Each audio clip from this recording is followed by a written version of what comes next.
জানাবো জাতীয় নির্বাচন ও সেনাবাহিনীর ভূমিকা। গাজীপুরের পুলিশ কমিশনারকে কিনতে না পেরে তার বিরুদ্ধে লেগেছে প্রথম আলো, বললেন ইলিয়াস। এবং সর্বশেষ জানাবো চাকরি দেওয়ার নামে প্রতারণা, মূল হোতা গ্রেপ্তার। শুনছিলেন সংবাদ শিরোনাম, এবারে বিস্তারিত। গ্রেপ্তারের সময় পুলিশের সঙ্গে কি কথা হয়েছিল তৌহিদ আফ্রিদির? গতকাল বিশেষ অভিযানে গ্রেপ্তার হয়েছে কন্টেন্ট ক্রিয়েটর তৌহিদ আফ্রিদি। বরিশাল মহানগরের বাংলাবাজার এলাকা থেকে তাকে গ্রেপ্তার করে সিআইডি। রাতেই তাকে ঢাকায় আনা হয়, আজ তাকে আদালতে তোলা হবে। আজ সকালে সিআইডির গণমাধ্যম শাখার বিশেষ পুলিশ সুপার জসিম উদ্দিন বলেন, গত জুলাই মাসে বৈষম্য বিরোধী ছাত্র আন্দোলনের সময় রাজধানীর যাত্রাবাড়ী থানায় দায়ের হওয়া হত্যা মামলার 11 নম্বর আসামি আফ্রিদি। গ্রেপ্তারের পর রাতেই তাকে ঢাকায় আনা হয়, তিনি এখন সিআইডির হেফাজতে আছেন। আজই তাকে আদালতে তোলা হবে। এদিকে আফ্রিদিকে গ্রেপ্তারের একটি ভিডিও ছড়িয়ে পড়েছে অনলাইনে, যেখানে তার স্ত্রীকেও দেখা যায়। গ্রেপ্তারের পর তৌহিদ আফ্রিদি পুলিশকে বলেন, আমি শুধু ভয় পাচ্ছিলাম কারণ আমার স্ত্রী 6 মাসের অন্তঃসত্ত্বা। গাড়িতে তোলার আগে তাকে জিজ্ঞেস করা হয় এটা কি ভাড়া বাসা। জবাবে তৌহিদ আফ্রিদি জানান এটা তার দাদার বাড়ি। তার বাবা গ্রেপ্তারের পর দাদার কবর জিয়ারত করতে বরিশাল এসেছেন। অভিযানের সময় আফ্রিদিকে বলতে শোনা যায়, আমি পালাবো না, কোরআনের কসম আমি ওমরাও করে এসেছি। আমি কেমন ছেলে তা সবাই জানে। একই মামলায় আগেই গ্রেপ্তার হয়েছেন তার বাবা, মাই টিভির চেয়ারম্যান নাসির উদ্দিন সাথী। 17 আগস্টে তাকে আটক করে ঢাকা মহানগর গোয়েন্দা পুলিশ। মামলায় মোট 25 জন আসামি করা হয়েছে। এর মধ্যে প্রধান আসামি সাবেক প্রধানমন্ত্রী শেখ হাসিনা, দ্বিতীয় আসামি সাবেক সেতুমন্ত্রী ওবায়দুল কাদের এবং তৃতীয় আসামি পুলিশের সাবেক আইজিপি আব্দুল্লাহ আল মামুন। পাশাপাশি অজ্ঞাতনামা আর 1.5 জনকে আসামি করা হয়েছে। তৌহিদ আফ্রিদি ইউটিউব ও সামাজিক যোগাযোগ মাধ্যমে কন্টেন্ট তৈরি করে তরুণদের মধ্যে জনপ্রিয়তা পান। সাম্প্রতিক বছরগুলোতে ব্লগ ও ভ্রমণ কেন্দ্রিক কন্টেন্টের জন্য তার বড় অনুসারী গড়ে ওঠে। ব্যালট বাক্সের হিসাব দিতে মাঠ কর্মকর্তাদের ইসির নির্দেশ। আগামী 25 আগস্টের মধ্যে ব্যালট বাক্সের হিসাব দিতে মাঠ কর্মকর্তাদের নির্দেশ দিয়েছে নির্বাচন কমিশন। একই সঙ্গে মাঠ কার্যালয়ের গোডাউন খালি করতেও বলেছে সংস্থাটি। ইসি সচিব আক্তার আহমেদ এরই মধ্যে নির্দেশনাটি সব আঞ্চলিক নির্বাচন কর্মকর্তাদের পাঠিয়েছে। নির্দেশনায় বলা হয়েছে, ব্যবহার উপযোগী ব্যালট বাক্সের হালনাগাদ হিসাব আগামী 25 আগস্টের মধ্যে নির্বাচন পরিচালনা এক অধিশাখায় পাঠাতে হবে। এছাড়া আগামী জাতীয় সংসদ নির্বাচনের মালামাল সুষ্ঠুভাবে সংরক্ষণের জন্য গোডাউনে পর্যাপ্ত জায়গা খালি রাখার উদ্দেশ্যে মালামাল স্থানান্তরের জন্য প্রয়োজনীয় বরাদ্দের চাহিদাও পাঠাতে হবে। ইসি কর্মকর্তারা বলছেন, ত্রয়োদশ জাতীয় সংসদ নির্বাচনের কেনাকাটা শুরু হয়েছে। সেপ্টেম্বরের মধ্যে সব উপকরণ কেনা শেষ করতে চায় কমিশন। নিউ ইয়র্কে বাংলাদেশ কনসুলেটে আওয়ামী লীগের হামলা। নিউ ইয়র্কে কনসুলেট অফিসে হামলা ও ভাঙচুর করেছে যুক্তরাষ্ট্র আওয়ামী লীগের নেতাকর্মীরা। সোমবার 25 আগস্ট এই হামলার ঘটনা ঘটে। জানা যায়, অন্তর্বর্তী সরকারের তথ্য ও সম্প্রচার উপদেষ্টা মাহফুজ আলম নিউ ইয়র্কে বাংলাদেশ কনসুলেটের ভেতরে অবস্থান করেছেন এমন সন্দেহে সেখানে বিক্ষোভ করেছেন কার্যক্রম নিষিদ্ধ আওয়ামী লীগের নেতাকর্মীরা। এই সময় নানা স্লোগান দেন তারা। সামাজিক যোগাযোগ মাধ্যমে প্রকাশিত বেশ কয়েকটি ভিডিওতে এই চিত্র দেখা গেছে। ভিডিওতে দেখা যায় কনসুলেটের সামনে জড়ো হয়ে মিছিল দিচ্ছেন অনেক নেতাকর্মী। কনসুলেটের দরজায় ধাক্কাধাক্কি করেন কয়েকজন, পরে পুলিশ এসে পরিস্থিতি নিয়ন্ত্রণে নেয়। তবে সেখানে উপদেষ্টা মাহফুজকে দেখতে পাওয়া যায়নি। হত্যা মামলায় রিমান্ডে খালেদা জিয়ার সঙ্গে আফ্রিদির বাবার ছবি দেখিয়ে জামিন চাইলেন আইনজীবী। বৈষম্য বিরোধী আন্দোলনের সময় রাজধানীর যাত্রাবাড়ী এলাকায় আসাদুল হক বাবু হত্যার ঘটনায় হওয়া মামলায় বেসরকারি টিভি চ্যানেল মাই টিভির চেয়ারম্যান নাসির উদ্দিন সাথীর ছেলে কন্টেন্ট ক্রিয়েটর তৌহিদ আফ্রিদির 5 দিনের রিমান্ড মঞ্জুর করেছেন আদালত। সোমবার বিকেলে শুনানি শেষে ঢাকার মেট্রোপলিটন ম্যাজিস্ট্রেট সারা ফারজানা হক তার এই রিমান্ড মঞ্জুর করেন। রিমান্ড শুনানির সময় বিকেল 3টা 26 কড়া পুলিশি নিরাপত্তায় তৌহিদ আফ্রিদিকে এজলাসে তোলা হয়। এই সময় এজলাসে হট্টগোল শুরু হয়।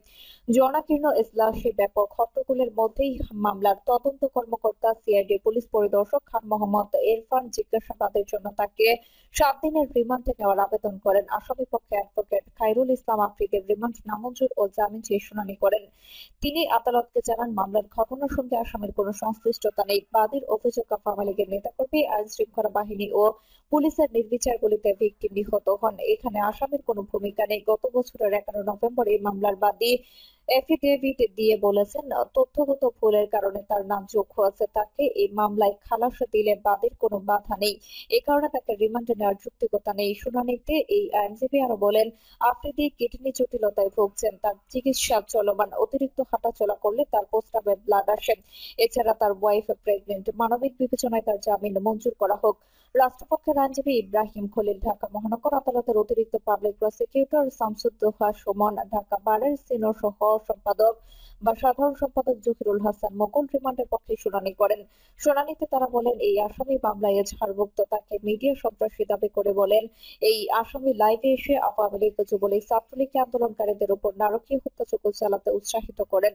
তাকে রিমান্ডে নিলে জানা যাবে কারা এই হত্যাকাণ্ডের সঙ্গে সম্পৃক্ত, কার নির্দেশে বা কার কি নির্দেশনা ছিল, কারা অর্থদাতা ও অস্ত্রদাতা। এই আসামি ডিবির হারুনের সঙ্গে একাধিক লাইভ করেছেন। এই সময় তারা আফ্রিদির 7 দিনের রিমান্ড মঞ্জুরের প্রার্থনা করেন।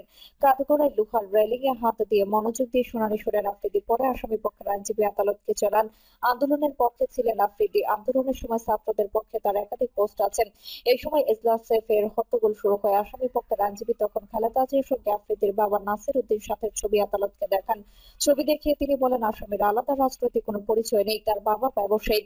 কোনো রাজনৈতিক দলের পদ পদবি নেই। আফ্রিদির কিডনিতে জটিলতা আছে জানিয়ে তাকে আনা নেওয়ার ক্ষেত্রে আদালতের কাছে অ্যাম্বুলেন্সের সুবিধা চান তার আইনজীবী। শুনানি শেষ হলে আদালত তৌহিদ আফ্রিদির জামিন আবেদন নামঞ্জুর করে 5 দিনের রিমান্ড মঞ্জুর করে আদেশ 5 দিনের রিমান্ড মঞ্জুর করে আদেশে দেন। এরপর এজলাস থেকে হাজতখানায় নেওয়া হয় আফ্রিদিকে। তখন তাকে পেটে হাত দিয়ে খুঁড়িয়ে হাঁটতে দেখা যায়। তৌহিদ আফ্রিদিকে রোববার রাতে সিআইডির একটি দল বরিশাল থেকে গ্রেফতার করে। এর আগে গত 17 আগস্ট রাজধানীর গুলশান থেকে আফ্রিদির বাবা নাসিরকে গ্রেফতার করা হয়। মামলা সূত্রে জানা গেছে, বৈষম্য বিরোধী আন্দোলন চলাকালে গত বছরের 5 আগস্ট যাত্রাবাড়ী থানা এলাকার পাকা রাস্তার উপর আন্দোলনে অংশ নেন মোহাম্মদ আসাদুল হক বাবু। ঘটনার দিন দুপুর 2:30টায় আসামিদের ছোড়া গুলি আসাদুলের বুকে ও ডান পাশে লাগে। পরে হাসপাতালে নেওয়া হলে চিকিৎসক তাকে মৃত ঘোষণা করেন। এই ঘটনায় গত বছরের 30 আগস্ট যাত্রাবাড়ী থানায় হত্যা মামলা করেন নিহতের বাবা জয়নাল আবেদিন। এই মামলায় সাবেক প্রধানমন্ত্রী শেখ হাসিনা সহ 25 জনকে আসামি করা হয়। মামলায় নাসির উদ্দিন 22 নম্বর ও তার ছেলে তৌহিদ আফ্রিদি 11 নম্বর এজাহার নামীয় আসামি।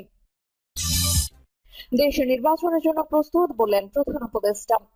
প্রধান উপদেষ্টা অধ্যাপক ডক্টর মোহাম্মদ ইউনূস বলেছেন, বাংলাদেশের রাজনৈতিক ইতিহাসে এক নতুন পরিবর্তনের জন্য প্রস্তুত। সরকারের প্রত্যক্ষ মদতে 1 বছর আগে ঘটে যাওয়া হত্যাযজ্ঞ এবং ছাত্র জনতার গণঅভ্যুত্থানের পর বর্তমানে দেশ যথেষ্ট স্থিতিশীল এবং নির্বাচনের জন্য প্রস্তুত। সোমবার কক্সবাজারে রোহিঙ্গা অংশীজন সংলাপের উদ্বোধনী অনুষ্ঠানে এসব কথা বলেন তিনি।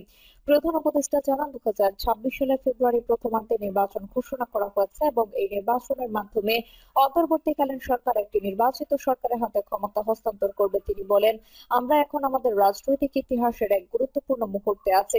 1 বছর আগে আমরা এক ভয়াবহ হত্যাযজ্ঞের মধ্য দিয়ে গিয়েছিলাম। এরপর ছাত্র নেতৃত্বাধীন গণঅভ্যুত্থানের মাধ্যমে ফ্যাসিবাদী শাসন থেকে দেশকে মুক্ত করা সম্ভব হয়েছে। অটোরিকশা উঠিয়ে দেওয়া উচিত, কিন্তু এগুলো কর্মসংস্থানের উৎস বললেন উপদেষ্টা মোহাম্মদ ফাউজুল কবির খান। ঝুঁকিপূর্ণ হওয়ায় এবং যানজটের কারণ হওয়ায় ঢাকা শহর থেকে অটোরিকশা উঠিয়ে দেওয়া উচিত বলে মনে করেন সড়ক পরিবহন ও সেতু মন্ত্রণালয়ের উপদেষ্টা মোহাম্মদ ফাউজুল কবির খান। তবে তিনি বলেছেন, এগুলো আমাদের লোকদের কর্মসংস্থানের উৎস এবং আমরা তাদের বিকল্প কর্মসংস্থান দিতে পারছি না।